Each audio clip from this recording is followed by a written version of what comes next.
Makamu mwenyekiti wa chama cha demokrasia na maendeleo Chadema John Heche ameandika kupitia katika ukurasa wake wa mtandao wa Insta kufuatia ofisi ya msajili wa vyama vya kisiasa ukiandikia upya chama cha demokrasia na maendeleo Chadema barua ya kuwataka wajieleze kwa nini chama hicho kisiweze kupewa adhabu kali, kupigwa faini au kusimamishwa usajili kufuatia kauli zilizotolewa na viongozi wa chama hicho katika mikutano mbalimbali ya hadhara inayoendeshwa na chama hicho. John Heche kupitia katika ukurasa wake wa mtandao wa Insta ameandika ujumbe na kusema kwamba ofisi ya msajili wa vyama vya siasa inafanya kazi ya kuchochea machafuko. Sisti Nyahoza alikwenda kwa marehemu Makom na kumshawishi kusaini karatasi ya kufungua kesi ambayo ilifungia chama chetu kufanya kazi kwa siku 309. Madhara mengine walitaka kukifuta chama kupitia kesi hiyo ya Said Issa.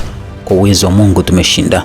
Sisti Nyahoza alikuwa kwenye uchaguzi wa chama chetu mwezi Januari, uchaguzi ambao ulivunja rekodi ya usafi, wazi na kura, lakini ofisi hiyo kwa kutumia masenali waliokuwa wanamalizia chumba na posho wakagoma kutambua katibu mkuu wa chama, manaibu katibu wakuu, wajumbe wa kamati kuu wa kutolewa na mwanasheria mkuu wa chama. Sasa Sisti Nyahoza huyo na ofisi hiyo ambayo inafanya kazi ya kuhujumu Chadema usiku na mchana, tena wazi kabisa inatuandikia barua kila baada ya mkutano na kila neno tunalosema. Maneno pekee tunayoweza kusema tusiandikiwe barua na Sisti ni kumsifia Samia na serikali yake dhalimu ambayo haikuchaguliwa. Ni wazi kwamba ofisi hii inatumiwa dhidi ya juhudi za ukuaji wa chama chetu. Kwa kifupi, ofisi ya msajili itaingiza nchi hii kwenye machafuko ya kisiasa. Chadema ni taasisi ya Watanzania na Watanzania watailinda dhidi ya hujuma zozote. Aliandika hivyo kupitia katika ukurasa wake wa mtandao wa Insta pamoja na kurasa zake zingine za mitandao ya kijamii.